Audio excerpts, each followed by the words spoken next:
올해부터 이제 사무엘하 시리즈를 시작하겠습니다. 사무엘하, 하나님의 나라를 세우는 사람, 하나님의 나라를 세우는 사람. 첫 번째 시간으로 하나님의 나라는 애통함으로 열립니다.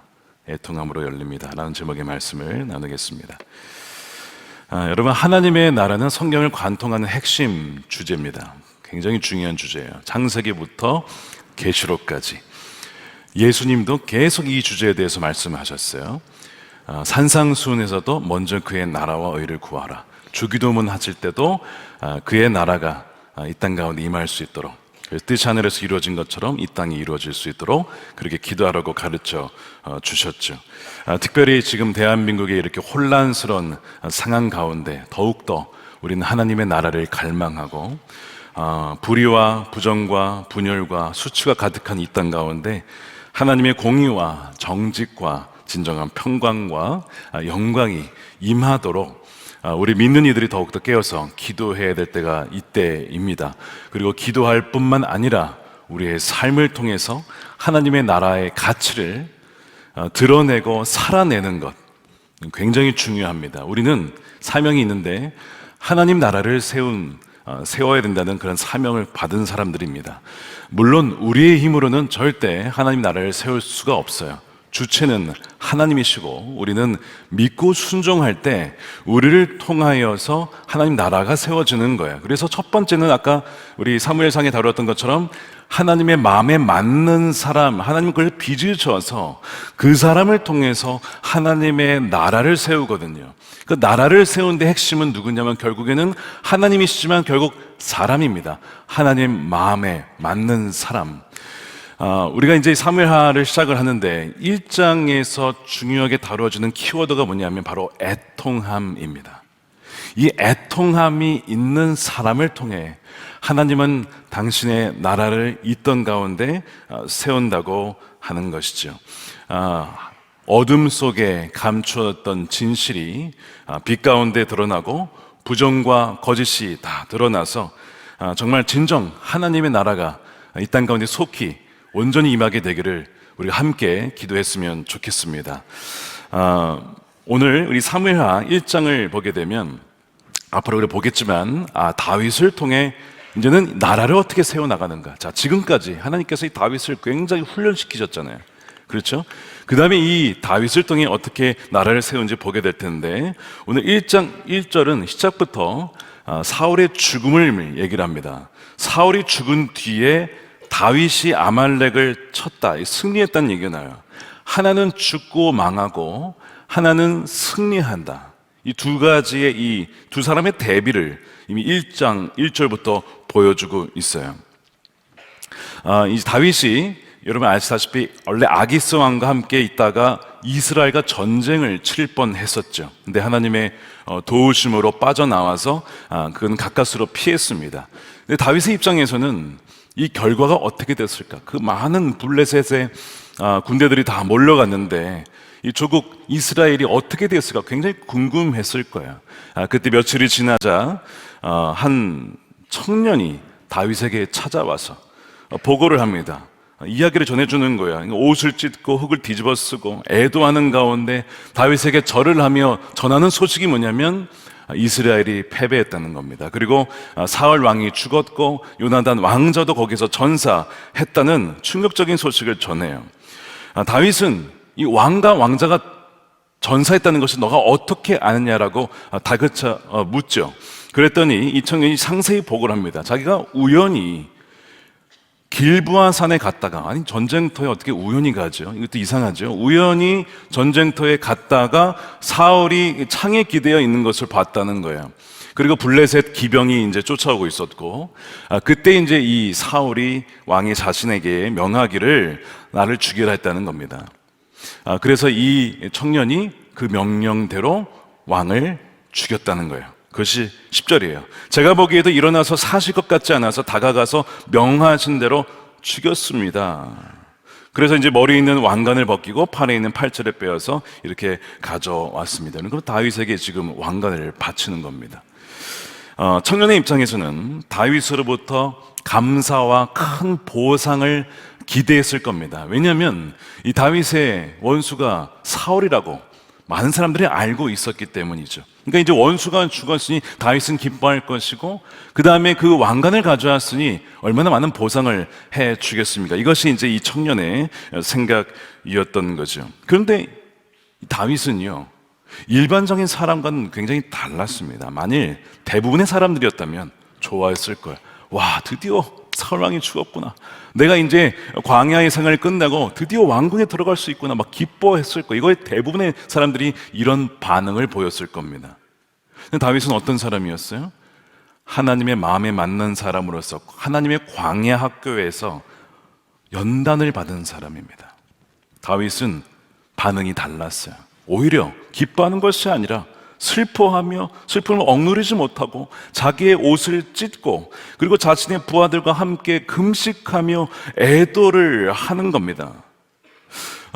정말 이 청년이 보기에는 전혀 예상치 못한 반응에 아마 놀랬을 겁니다. 그러면서 다윗이 젊은이에게 어디 출신이냐고 묻죠. 근데 이 청년이 자기가 아말렉 출신이라고 얘기하는 겁니다. 다윗이 1장 1절에서 누구를 치고 왔어요? 아말렉을 치고 왔어요. 이 아말렉은 늘 야비한 족속이에요. 늘 뒤에서 공격하고 어디 갔을 때 침략을 하고 이런 족속이거든요. 그렇기 때문에 이 다윗이 이 아말렉을 치고 돌아왔는데 이 청년이 아말렉 출신입니다. 이 청년의 말을 믿을 수가 있겠습니까? 게다가 여러분, 이 31장에서 묘사되었던 사울의 죽음과 이 청년이 얘기하는 사울의 죽음 이야기가 두 개가 다릅니다. 31장에서는 사울이 어떻게 죽었다고 했습니까? 자결했다 그랬잖아요. 스스로 칼에 엎드려서 죽었다 그랬죠. 근데 이 청년은 자기가 죽였다는 거예요. 누구 말이 맞는 걸까요? 여러분, 31장이 말이 맞는 거죠. 이 청년이 지금 거짓말을 하고 있는 겁니다. 이 거짓 뉴스를 지금 전해주고 있는 거예요. 여러분, 오늘날에도 얼마나 거짓 뉴스가 많은지 몰라요. 여러분, 우리가 깨어서 분별하지 않으면 속기 마련입니다. 사탄은요, 온 천하를 꿰는 자라고 했습니다. 미디어나 뉴스를 통해서 얼마나 많은 사람들을 속이는지, 만일 이 다윗이 일반 세속적인 사람들과 똑같이 왕권의 욕심을 가진 사람이었다면 아마 속았을 겁니다. 그러나 다윗은 그렇지 않다라고 말씀을 드렸어요. 뭔가 이상한 거예요. 물론 이 진위 여부를 여기서 파악하기는 어렵습니다. 정말 이 자가 죽였는지 안 죽였는지. 근데 그게 중요한 게 아니라 이 청년의 보고에 의하면 어쨌든 왕을 죽였다는 거 아닙니까? 그게 만일 사실이라면 이건 큰 문제인 거예요. 자, 그래서 14절에 다윗이 문제 삼은 부분이 바로 이 부분입니다. 다윗이 그에게 호통을 쳤다. 내가 어떻게 감히 겁도 없이 손을 들어서 주님께서 기름을 부어 세우신 분을 살해하였느냐. 다윗은 지금 이 살해한 죗값을 물어 이 부하에게 그를 치게 합니다. 그러니까 너가 어떻게 기름 부은 자를 겁도 없이 죽였느냐, 죗값을 받으라 이거죠. 그래서 이 부하를 시켜서 이 사람을 죽게 하죠. 보상을 이 친구가 기대를 했는데 돌아온 보상은 죽음이었습니다. 자, 지금 이 청년은 거짓말 한다고 했어요. 그렇죠? 죽인 게 아닙니다. 근데 그 거짓말한 대가로 정말 죽게 되었습니다. 이 아말렉 청년은 남의 불행을 틈타서 혼란 속에서 거짓으로 자신의 이익을 탐했던 기회주의자였습니다. 그리고 그의 죽였다라고 하는 그 거짓말, 이걸로 상을 탈 줄 알았으나 여러분, 거짓말의 결과는 죽음이었습니다. 여러분, 거짓말은 결국은 죽음을 낳을 뿐입니다. 거짓말의 기초에서 나라를 세울 수는 없는 것이죠. 하나님의 나라는 늘 진리에 기반해서 세워지는 나라입니다. 다윗에게는 이 분별력이 있었던 거예요. 이 청년은 하나님의 기름 부음 받은 자를 함부로 대하는 이방 문화에 아주 깊이 물들어 있었던 사람입니다. 자, 이 사무엘 상하를 보게 되면, 자, 상해에 계속 강조했던 부분이 있어요. 뭐죠? 하나님의 기름 부은 자를 건드리지 말아라. 손대지 말아라. 이상할 만큼 이 부분을 강조했죠, 계속. 다윗도 2번이나 사울을 죽일 수 있었어요. 근데 죽이지 않습니다. 하나님께서 원치 않는 것이고, 그를 건드리는 것은 하나님의 권위를 대적하는 거기 때문에 다윗은 두 번의 찬스가 있었지만 사울을 살려 주었습니다. 그런데 지금 이 자는 겁도 없이 그냥 기름 부은 자를 그냥 살해하는 겁니다. 아무렇지도 않게 여기고 있습니다. 그 결과가 죽음이에요. 자, 16절에 보십시오. 다윗이 죽어가는 그를 두고 이렇게 말하였다. 내가 죽는 것은 너의 탓인데 내가 너의 입으로 주님께서 기름을 부어 세우신 분을 제가 죽였습니다라고 너의 죄를 시인하였다. 실제로 죽인 것은 아니었지만 어쨌든 거짓말이라도 그렇게 이 기름 부은 자를 죽였다라고 하는 그 말, 그 죄의 대가로 지금 죽는 것이죠. 사울은 여러 차례 경고를 받았습니다. 불순종에 대한 경고를 받았습니다. 그러나 듣지 않았기 때문에 결국 하나님의 심판을 받았어요. 기름 부음 받은 자라 할지라도 잘못했으면 비판과 비평을 받아야 합니다. 그리고 때로는 징계를 받아야 되죠. 그러나 비판과 그리고 비평 그리고 비난은 다르다는 거예요. 비난은 잘못된 점과 결점을 헐뜯고 공격하고 분노를 담아서 누군가의 인생을 완전히 무너뜨리는 거거든요. 그런데 비평이라고 하는 것은 선악을 시비를 평가함으로써 사람이나 공동체가 더 발전할 수 있도록 창조적인 역할을 하는 좋은 행위입니다. 문제는 이 세상에 점점 건강한 비평의 문화가 아니라 비난의 문화가 점점 지배하고 있다는 데 문제가 있습니다. 이 비난하는 문화, 누군가를 헐뜯고 무너뜨리고 그의 인생을 파괴시키는 이 비난의 문화로는 하나님의 나라를 세울 수가 없는 거예요. 시편 2편에 보면 기름 부은 받은 자를 쉽게 대적하는 것은 곧 주님을 대적하는 것이라고 그렇게 말씀하고 있습니다. 시편 2편 2절에 한번 읽어보겠습니다. 시작. 어찌하여 세상의 임금들이 자들이 음모를 함께 꾸며 주님을 거역하고 주님과 그의 기름 부음 받은 이를 거역하면서 이르기를 이 족쇄를 벗어 던지자 이 사슬을 끊어버리자 하는가. 하늘 보좌에 앉으신 이가 웃으신다. 내 주님께서 그들을 비웃으신다.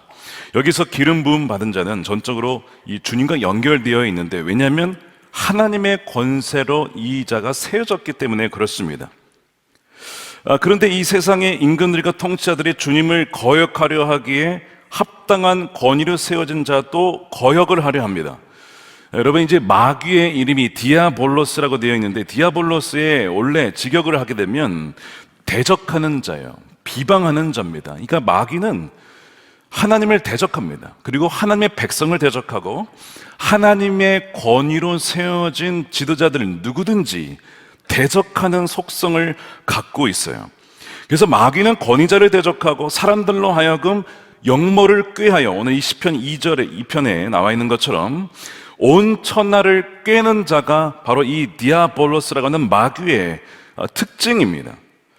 그러나 사무엘 상하를 비롯해서 성경은 하나님이 세우신 질서를 존중하지 않고 그 권위 자체를 무시하거나 경멸하거나 대적하는 문화를, 이거는 반성경적인 문화고 이거는 사탄적인 문화라고 성경은 거듭 강조하고 그것을 비판하고 있습니다. 여러분, 하나님의 나라는 하나님을 경외함으로 그리고 하나님이 세우신 질서를 존중하는 데에서 하나님 나라가 세워지게 됩니다. 사무엘하 시작부터 이 주제를 다룬 이유가 무엇일까? 이미 사무엘상에서 충분히 다뤘다고 생각했는데 왜 사무엘하 시작부터 이것을 다시 성경은 꺼내 드는 것일까요? 이제 사울의 나라, 불법의 나라가 무너지고 불순종했던 나라가 이제는 다윗이라고 하는 새로운 나라가 세워지는데, 이 새로운 나라의 기초는 하나님과 그분의 권위자들을 존중하고 세우는 나라에서 시작이 되어야 되기 때문에 사무엘하 1장부터 이 주제가 다시 에피소드를 통하여서 나타나고 있는 거야. 그러니까 반복적인 메시지를 통해 우리에게 주님은 말씀하시는 거죠. 혹시 우리들도 사탄의 이 문화처럼 누군가를 비난하고 끌어내리고 조롱하고 무시하는 이 사탄의 문화에 나도 모르게 발담그고 있는 것 아닌가, 그를 점검해 봐야 된다고 말씀하고 있는 것입니다. 오늘날 주님께서 세운 자들은 누굴까요? 물론 목회자들이나 장로님들이나 직분자들이 물론 하나님께서 세우신 자들이긴 하지만 로마서에 의하면 세상 권력조차도 하나님의 허락하신 질서 안에 있는 자들이라고 말씀하고 있어요. 자, 로마서 13장 1절입니다. 사람은 누구나 위에 있는 권세에 복종해야 합니다. 모든 권세는, 여기에 어떤 권세라고 했습니까? 뭐라고 돼 있죠? 모든 권세는 어디로부터 왔어요? 하나님께로부터 온 것이며. 아멘입니까? 정말 아멘이세요? 이미 있는 권세들도 하나님께서 세워주신 것입니다. 하나님께서 오늘날 세워준 자들은 바로 권세자들이구나. 그러므로 권세를 거역하는 사람은 누구를 거역하는 겁니까? 하나님의 명을 거역하는 거예요. 이게 지금 논리적으로 그렇게 간다는 거예요. 왜? 하나님이 세운 사람들이니까. 거역하는 사람은 결과가 어떻게 되냐? 심판을 받게 된다는 것이죠. 물론 세상 권세들이 모두 기름 부음 받은 하나님의 세운 사람이라고 볼 수는 없겠습니다. 그러나 권세는 하나님께서 정하신 것이니 합당한 존중과 순종을 보여주되, 권세자가 불의나 죄의 요구를 할 때에는 거부할 수 있는 균형이 필요합니다. 다윗이 사울을 직접 해치지 않은 것은 사울에게 죄가 없기 때문이 아니었습니다. 사울은 불순종의 죄, 점치는 죄, 하나님께 묻지 않는 죄를 범하여 죽었다라고 성경은 기록했잖아요.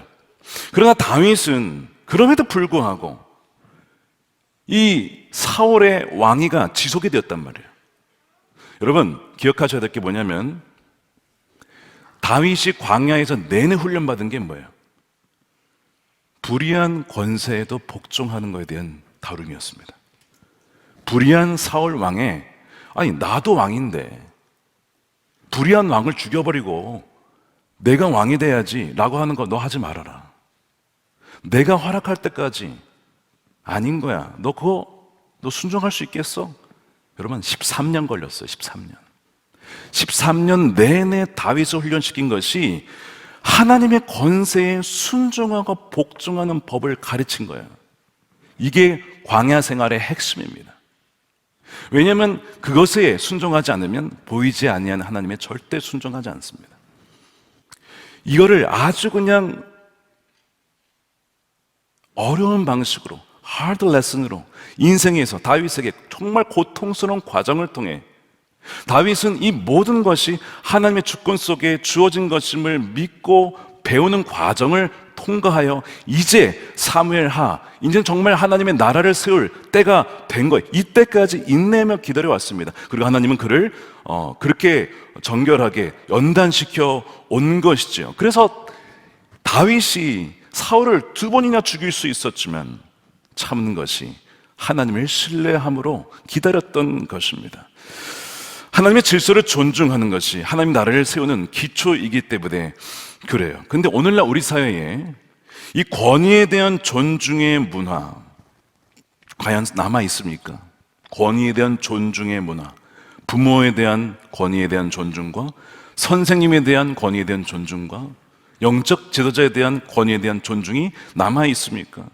하나님의 계획과 뜻과 마음과는 달리 이 세상은 비난과 끌어내리기의 문화가 지배하고 있는 것 같습니다.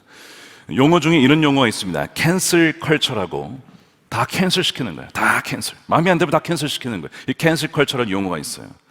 누군가가 과거나 현재의 문제적 언행이 드러났을 때 온라인상에서 집단적으로 보이콧을 하고, 또한 배척 운동을 벌여서 그 사람을 사회적으로 거의 반영구적으로 퇴출시키거나 영향력을 크게 줄이려고 하는 문화적인 현상을 캔슬 컬처라고 부릅니다. 이것은 원래 소수자 차별 반대와 정의 구현을 위해서 출발을 했는데 이게 점점 왜곡이 되는 겁니다. 그래서 한 사람의 인생을 이게 타겟이 딱 되면 그 사람의 인생이 완전히 인격 말살시키는 수준으로 공격을 하게 되는 극단적인 형태로 발전을 하고 말았습니다. 그래서 이 캔슬 컬처의 핵심 뭐가 있냐면 여론 재판이 벌어집니다. 문제는 이 여론 재판이 공식적 제도적 절차가 아니라 SNS상에서 여론에 의해서 누군가를 유죄 판결을 합니다. 다수가 누군가에게 유죄 판결을 해요. 그리고 과도한 징벌이 가해집니다. 이게 캔슬 컬처인데 여러분, 이것이 반성경적인 문화입니다. 반성경적인 문화예요.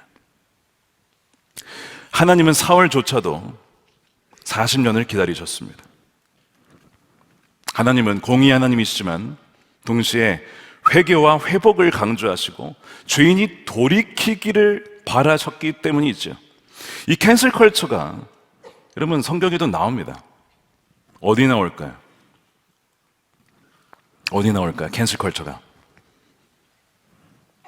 예수님 죽이라고 할 때 강도 바라바와 죄 없는 예수님이 나왔어요. 아니, 합당한 법적 절차를 통해서 죄인 무죄를 가리면 될 거 아니에요. 근데 빌라다가 어떻게 합니까? 누구를 죽일까? 아니, 강도 바라바를 잡아야지. 강도는 내빼놓고 예수를 죽이라는 거야. 왜? 누가 외치니까? 군중들이 이거 한 거죠. 다 여론 몰이를 해가지고 예수를 죽여라. 이 캔슬 컬처예요. 이게 사단의 문화입니다. 사단의 문화. 근데 이 사단의 문화를 그리스도인들이 합류하는 경향이 있어요. 저는 여러분들이 거기에 합류하지 않기를 원합니다. 성경이 뭐라고 되어 있습니까? 권세를 거역하는 것에 대해서 심판을 받게 될 것이다. 여러분, 하나님을 두려워할 수 있어야 됩니다. 우리가 마귀가요, 얼마나 우리를 잘 속이는지, 마귀가 뒤에서 컨트롤을 조정하는 것을 모르게 사람들을 이 조장을 해서 캔슬 컬처를 통해서 누군가의 인생을 완전히 그냥 끝내버리는 거예요. 여러분, 이런 문화가 지금 학교에도 마찬가지입니다. 학교에서 학생들의 권위자는 선생님인데 이 권위자를 인정하지 않아요. 학생들이 뭐 다 그렇진 않겠지만, 작년 여름에 전주의 한 초등학교에서요 3학년 학생이 교감 선생님을 폭행했습니다. 3학년 학생이 이제 무단 조퇴를 하려고 갔는데 이 교감 선생님이 막은 거예요. 너 어떻게 무단으로 조퇴를 하니? 그랬더니 이 교감 선생님께 욕설을 퍼부으면서 폭행을 하면서 뭐라고 얘기를 했냐면 감옥에나 가라. 감옥에 보내주겠다는 거예요. 아이가 이런 말을 어디서 배웠을까요? 학생을 건드리면 내가 당신을 감옥에 보낼 수 있어. 이걸 어디서 배웠겠냐고, 아이가. 그러면서 욕을 퍼부으면서 뺨을 수차례 때린 겁니다. 침까지 뱉었어요. 그리고 무단 이탈을 했습니다. 자, 나중에 그 어머니가 학교에 왔어요. 여러분, 이제 정상적으로면 어머니가 와서 죄송합니다. 제가 아이를 잘못 키운 것 같습니다. 너무 죄송합니다. 어떡합니까? 이래 되잖아요. 어머니가 와가지고 되레 담임 선생님을 폭행을 합니다. 여러분, 이게 이미 다 뉴스에 나온 내용인데 문제는 이것이 처음이 아니라는 거예요. 그 전 학교에서 이 문제 때문에 전학을 온 건데 여기서 또 그렇게 된 거예요. 자, 그러면 이 아이가 왜 이렇게 되었을까요? 부모 세대로부터 배운 거죠. 권위자를 우습게 하는 것. 내 마음에 들지 않으면, 나를 가로막으면 그냥 권위자든 뭐든 간에 그냥 무너뜨리고 그냥 헐뜯고 조롱하고 욕하고, 이게 아이들이 그냥 배운 거예요. 그냥 자연스럽게. 이걸 너 공부해서 가르쳐 줬겠습니까? 그냥 보면서 자라는 것이죠. 문화를 통해서 부모 세대의 어떤 그런 캔슬 컬처의 왜곡된 사탄의 문화를 아이들이 습득을 한 것입니다. 그러니까 지금 이런 캔슬 컬처와 학교 교권이 무너지는 걸 가만히 영적으로 뿌리를 보게 되면 결국에는 하나님과 그분의 권세자를 무시하는 그 거역의 뿌리가 있다는 것을 발견을 하게 돼요. 자, 사울이 하나님께 불순종하였을 때 결국 그 결과는 파멸이었습니다. 수치였습니다. 죽음이었습니다. 그렇죠. 하나님에 대한 거역, 결과가 바로 그렇다고요. 근데 이 모든 사람들이 그랬던 건 아니고, 오늘 1장 1절에 나와 있던 것처럼 사울이 그렇게 파멸하고 죽을 때에 다윗은 오히려 승리했다는 것을 성경은 의도적으로 대비시키면서 보여주고 있어요. 어떻게 다윗은 그 남부 지역에서 승리를 할 수 있었을까? 다윗이 지금까지 목숨 걸고 지켜왔던 그 믿음이 있었죠. 기름 부음 받은 자를 해야 하는 것은 하나님께 대한 반역이요 벌을 면치 못한다라고 하는 그 믿음을 끝까지 고수를 했잖아요. 사무엘상 2장 30절에도 보면 하나님께서 이런 얘기를 하십니다. 나를 존중히 여기는 자를 내가 존중히 여기고 나를 멸시하는 자를 내가 경멸하리라. 하나님을 존중하면 나도 그를 존중하고, 나를 멸시하고 내가 세운 자를 멸시하면 나도 그를 경멸하리라. 여러분, 이것이 사무엘 상하 계속 흘러가는 내용이에요. 사실 이제 이 사울이 그렇게 죽게 되면서 다윗의 입장에서 사울의 죽음을 보면서 아유, 불순종하더니 꼴 좋다 이렇게 생각할 만도 한데, 다윗의 반응은 눈물이요 애통함 그리고 금식이었습니다. 요나단의 죽음에 대해서 그렇게 하는 것은 이해가 되는데 어떻게 사울에 대해서 다윗이 그렇게 반응할 수 있었을까요? 어떻게 이렇게 애통이 할 수 있었을까요? 다윗은 하나님의 마음을 잘 알았기 때문입니다. 하나님조차도 사실은 죄인의 죽음을 기뻐하지 않기 때문에 그래요. 자, 에스겔서 18장 32절을 함께 읽어보겠습니다. 시작. 죽을 죄를 지은 사람이라도 그가 죽는 것을 나는 절대로 기뻐하지 않는다. 그러므로 너희는 회개하고 살아라. 나 주 하나님의 말이다. 하나님께서는 죄인이라도 살기를 원하시는구나. 다윗이 그것을 알았는데 결국 이 사울이 죽었단 말이에요. 그러니까 그 애통의 마음을 다윗이 느끼고 사울의 죽음 앞에 눈물을 흘리며 슬퍼하고 있는 것이죠. 더 나아가서 이 다윗이 슬퍼한 이유는 사실 내 안에도 사울과 같은 면이 있음을 다윗이 알기 때문에 그래요. 만일 그 사울이 불순종으로 죽은 것이라면, 하나님께 묻지 않은 것으로 죽은 것이라면 나도 똑같이 죽었어야 된다는 거죠. 왜죠? 그도 묻지 않고 블레셋에 망명 갔었거든요. 그도 나발 사건에서 그냥 화가 나가지고 군사 400명 칼차라 그래가지고 그렇게 폭력적인 모습이 있었거든요. 그에 대한 죄에 대한 벌이었다면 다윗도 받았어야 돼요. 그러니까 지금 이 사울의 죽음 앞에서 자신 안에도 여전히 이 사울의 모습이 나에게 또 있는데 그 죄를 슬퍼하며 애통해하며 그렇게 지금 다윗은 눈물을 흘리고 있는 것이죠. 자, 그러면서 자신의 죄에 대한 애통함이기도 한 것이 이 다윗의 애통함인 거예요. 애통하는 자에게 주님은 뭐라고 약속하셨냐면 복이 있을 것이라고 했어요. 자, 마태복음 5장 4절에 애통하는 자는 복이 있나니 그들이 위로를 받을 것이며, 다윗이 애통해하면서 사실은 사울이나 저나 크게 다를 바가 없습니다.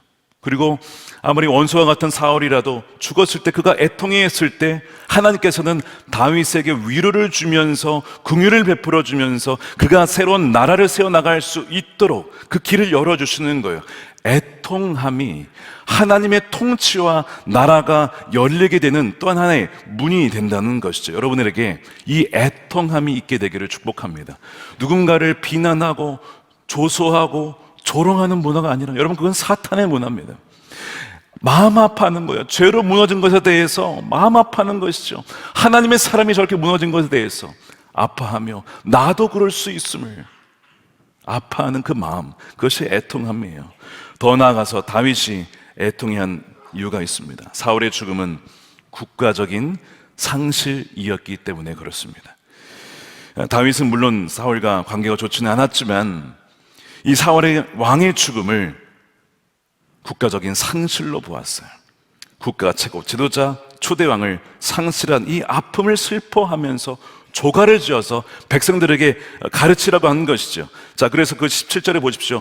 이 사울과 그의 아들 요나단의 죽음을 슬퍼하며 조가를 지어 부르고 그것을 활노래를 하여 유다 사람들에게 가르치라고 명령하였다. 유다의 왕에 대해서 가장 먼저 한 것이 원수와 같았던 사울을 위하여 마음 아파하며 그의 죽음을 슬퍼하며 또한 그의 업적을 기리는 그런 조가를 지어서 사람들에게 가르친 거예요. 바로 사울의 나라와 또한 그쪽의 민족과 지파들을 같이 품고자 하는 다윗의 그 마음이었던 것이죠. 그런데 오늘날 이 다윗의 모습과 달리 우리들은요, 이 조가를 지어서 누군가를 애통해하는 법을 잃어버렸습니다. 내가 마음에 안 드는 사람이 뭐가 잘못이 되면 아이고 꼴 좋다 좋아하고 조롱하는 것은 있지만 정말 마음 아파하는 것, 정말 슬퍼하는 것, 하나님의 사람이 무너진 것에 대해서, 그리스도인이 무너진 것에 대해서 거기에 대한 아파하는 것을 우리는 잃어버렸어요. 유진 피터슨이 이 사무엘하에 대한 말씀을 하면서 이런 얘기를 했습니다. 고통은 최악이 아니다. 미움받는 것도 최악이 아니다. 최악은 존귀한 것을 하찮게 여기고 신성한 것을 모독하는 것이다. 지도자에 대한 존중과 존엄을 찾아보기 어려운 시대 가운데 최악은 존귀한 것을 하찮게 여기고 신성한 것을 모독하는 것이라고 했습니다. 다윗은 지금 이 사울의 죽음에 애통해 하면서 어떻게 보면 이해가 되지 않지만 하나님 말씀을 보면 한때 하나님께서 귀하게 사용했던 사람, 하나님의 성령이 부어져서 하나님께 쓰임받았던 사람에 대한 그 사람이 무너진 것에 대한 애통함이 이 다윗의 애통함이었죠. 그래서 이 다윗의 조가에서 반복되는 부분은 용사들이 쓰러졌다라는 부분이었습니다. 자, 19절 보십시오. 우리 용감한 군인들이 쓰러졌다. 25절에 용사들이 전쟁에서 쓰러져 죽었다. 27절 어쩌다가 두 용사가 엎드려졌으며 라고 애통해야죠. 끝까지 사울을 용사라고 칭하면서 그가 엎드러진 것에 대해서 아파하는 이 상실 노래하고 있습니다. 과연 오늘날 이 대한민국에서 다윗의 애통함을 찾아볼 수 있겠습니까? 우리는 공동체적으로 슬퍼할 역량을 아예 상실한 것 아니겠습니까? 월터 브루그만이라는 저명한 구약학자가 우리는 왜 슬픔의 역량을 거의 잃게 되었는가 이렇게 말했어요. 우리는 이미 슬픔의 역량을 거의 잃은 상태다. 우리는 특징적으로 권력에 너무 몰두하였으며 지속적으로 편향적으로 기울어졌으며 통제라는 이념의 최면에 걸려서 그와 같은 슬픔을 허용할 틈새를 허용하지 않았다. 왕이 죽어도 애통해하지 않고 슬퍼하지 않고 눈물을 흘리지 않는, 슬픔을 허용을 하지 않는 이 세대, 슬퍼할 역량을 잃어버린 세대, 바로 이것이 지금 오늘날 우리의 세대가 아닌가 싶습니다. 주요 리더십들이 공석에 된 이 나라의 상황을 두고 과연 이 나라를 위해 애통해하며 마음 아파하며 우는 자들이 얼마나 될까요? 감사하게도 평일 저녁마다 기도회가 교회에서 열리고 있는데 나라를 위해서 기도할 때 특별히 애통해하는 이들이 있음을 보며 눈물을 흘리는 것을 보면서 이 나라에 소망이 있음을 느끼게 됩니다. 바로 지금이 애통해야 될 때이기 때문이죠. 우리에게 눈물이 회복되어야 합니다. 사울의 죽음 앞에 다윗은 조소하거나 꼴 좋다고 조롱하지 않았습니다.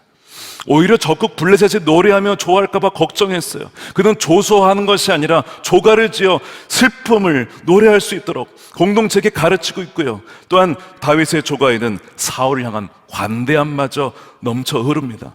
자, 19절 보세요. 이스라엘아, 내 영광이 산 위에서 죽음을 당했다. 사울에게 영광이라고 표현했어요.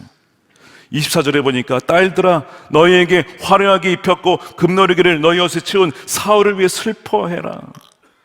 어떻게 다윗은 그렇게 사울을 영광이라고 표현할 수 있었을까? 말씀드린 것처럼 젊었을 때에는 그래도 하나님께서 귀하게 사용하신 사람이었기 때문에, 사울 때문에 그래도 이스라엘의 딸들이 잘 살게 되었기 때문에 그의 업적만큼은 우리가 기려야 된다라고 하는 이 다윗의 품격을 보시길 바랍니다. 그 눈물로 백성들이 함께 아파해야 한다라고 그렇게 지금 말씀하고 있는 것이죠. 여러분, 오늘 이 말씀은요 굉장히 우리에게 시사하는 바가 많습니다. 하나님께서 우리에게 주신 메시지가 있어요. 우리는 지금 캔슬 컬처, 비난과 조롱과 조소가 난무하는 시대에 살고 있습니다. 부모의 권위도 무너지고 선생님의 권위도 무너지고 지도자의 권위도 무너진 세대에 살고 있습니다. 근데 그걸 누가 만들었을까요?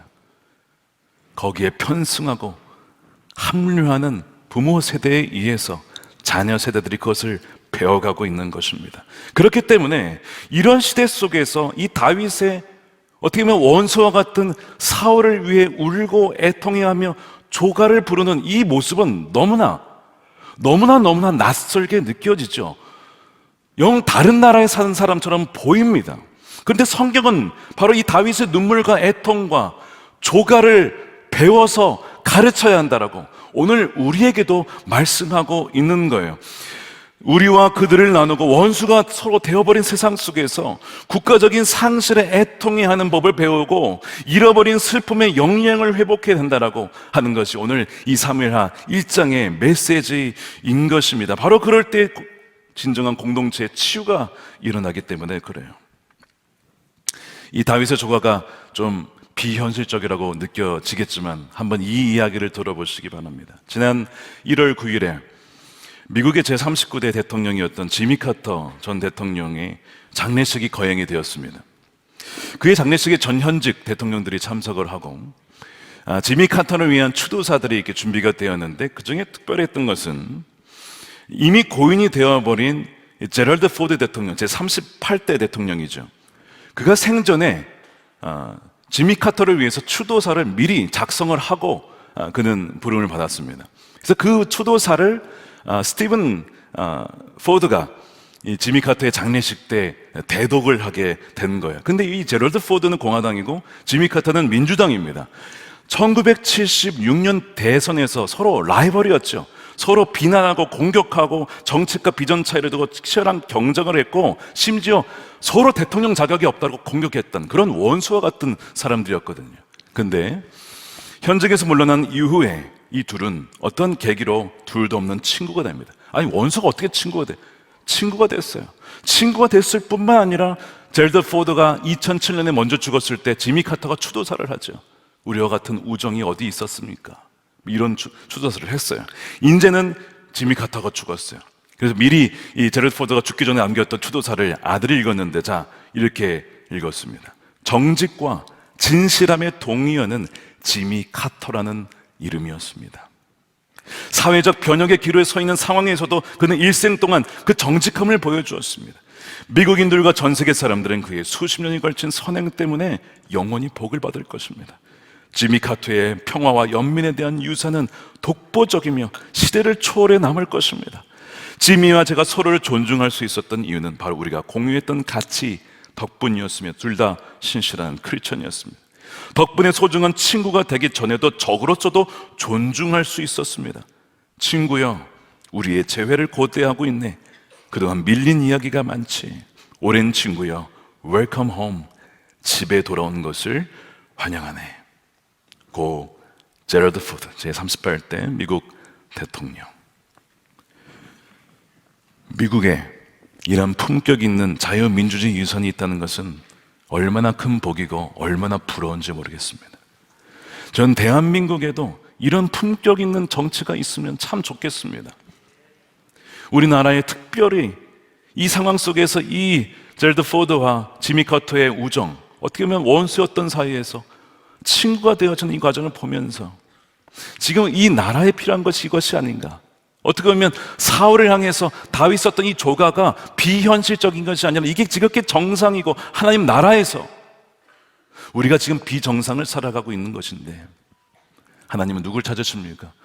하나님의 나라를 세울 사람, 존중과 존엄을 세워나가면서 비록 서로 원수였을지라도 그것을 서로 용서하면서 하나님 나라를 위해서 달려나갈 수 있는 그런 하나님 나라의 가치를 세워나갈 수 있는 하나님의 사람을 하나님은 지금 찾고 계시다는 것입니다. 비록 우리가 지금 어려운 상황 가운데 있지만 저는 바라기를 저와 여러분이 각자의 위치에서 하나님의 나라의 가치를 믿음으로 또한 살아냄으로써 하늘에서 뜻이 이루어진 것처럼 이 땅에서도 하나님의 뜻이 바로 이 대한민국에서도 이루어지게 되어지는 그 놀라운 은혜가 머지않아 일어나게 되기를 간절히 축원합니다.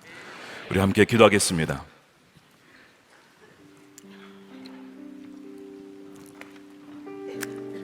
이 시간 우리 함께 두 가지 놓고 기도하겠습니다. 첫 번째, 주님, 저도 모르게 마귀의 문화인 캔슬 컬처, 바로 예수님을 십자가에 못 박아 죽였던 그 캔슬 컬처에 나도 합류하여서 하나님이 세우신 권위자를 모독하고 입술로 조롱하며 댓글로 조롱하고 사람들이 모여서 조롱하고 험담하고 그렇게 하나님의 god인 자를 무섭게 여겼던 죄악을 이 시간 고백합니다. 하나님, 우리를 불쌍히 여겨주시고 이 나라를 긍휼히 여겨주시고, 주여 하나님, 이 나라가 다시 진리 위에, 정말 하나님의 나라 가치 위에 세워질 수 있도록 주님 세워주시옵소서. 두 번째, 하나님 나라를 세우는 자가 되기를 원합니다. 존중하며 귀히 여기며 비난하는 문화가 아니라 세워주는, 칭찬해주며 높여주는 그런 문화를 통하여 하나님 나라를 세우는 자들이 되게 하여 주옵소서. 우리 함께 통성으로 기도하겠습니다.